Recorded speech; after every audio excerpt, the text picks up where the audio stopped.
Hey everybody, thanks for joining in again with Living with and Surviving RSD CRPS. This video is going to be a little different because it's been kind of an emotional day. You guys are used to seeing me just like this, with no makeup, hair not done, no pretty stuff on, because after you have lived with RSD for a number of years, somehow, even being a younger woman, those things have a tendency to fall to the wayside. I don't know if I've told you guys this or not, but in the past 14 or 15 months, I have lost my husband to cancer. We remarried 2 days before he died. We had been apart for 16 years before we found each other again in the summer of 2012. 4 months to the day after my husband passed away, my youngest daughter was murdered by her insane, crack smoking, wasted, good for nothing piece of crap boyfriend. As a result of that, and the fact that less than a year before my husband and I got back together, I lost my youngest grandson, who was my late daughter's son, to a disease called congenital adrenal hyperplasia, and also to the ignorance of his foster family. I'm telling you this because since we last spoke, I have been diagnosed with PTSD. Now, I don't know how that's supposed to change anything. Okay, I don't know how that changes the way I am treated, or the medications that I'm on, or any of that stuff. As far as I know, it's just a label they stick on me to try to explain the emotional uproar that's going on. But I want to tell you that even if you don't lose family members or loved ones while you are dealing with RSD CRPS, after a number of years, not only does the disease wear you out physically, but unless you are careful and unless you take care of yourself, the disease will wear you out emotionally. And that's where it's very, very important for you to take care of yourself.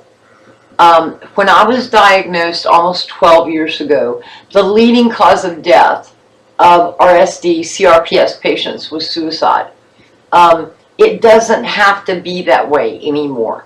I was 42 years old when I was diagnosed. I am now 53, staring 54 right in the face.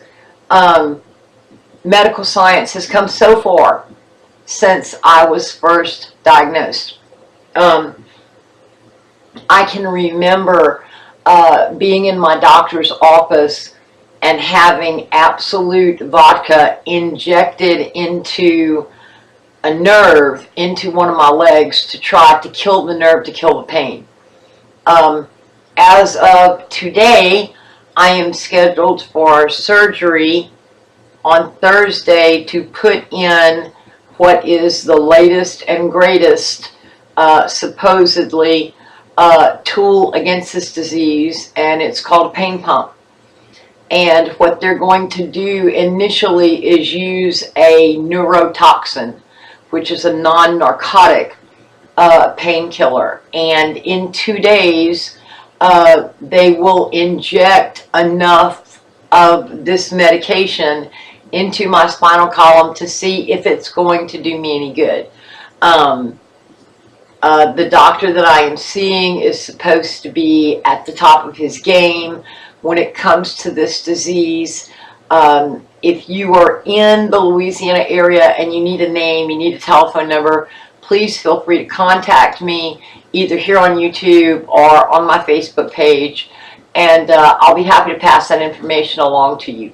After we do the trial on Thursday, I would assume there are going to be some decisions made, and come September, we will try to go ahead and put the actual pump in, which I was told today is a two-step process.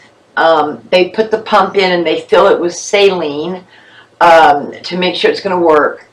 And sometime after that, by some magical schedule, they will fill it up with the pain-killing medicine that you need.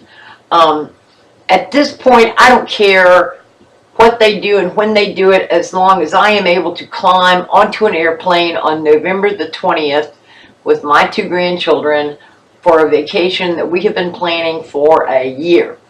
So as long as nothing messes that up, that's good.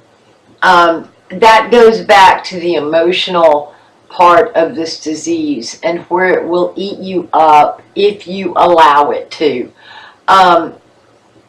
I think that it's really important that as you find your way down the road of dealing with RSD, CRPS, you need to keep a little piece of yourself for yourself. You need to remember that there is a future. Medical science has come a long, long way, and this disease can now be lived with, it can be managed, and you can have a good, full life, not confined to your bed or to your wheelchair.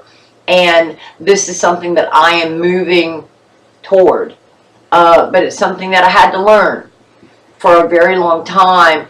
My future, especially after I lost my husband and I lost my daughter and my grandson, was a big white canvas with nothing on it. In the past several weeks, I have been doing a lot of thinking, and I realized that if I am to live as full a life as I possibly can, that life needs to be filled with things. It needs to be filled with other people and activities, and perhaps things that I've never tried before. So that's what I'm going to shoot for.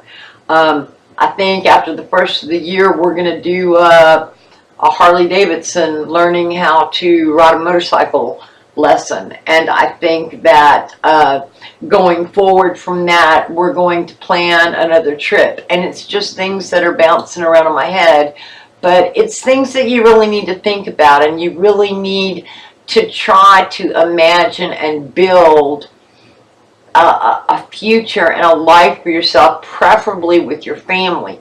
I don't have a lot of family left to involve myself with.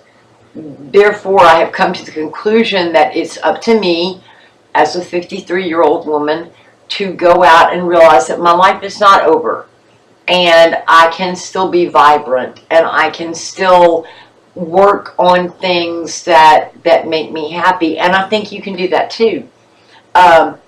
In the meantime, I hope that you are well.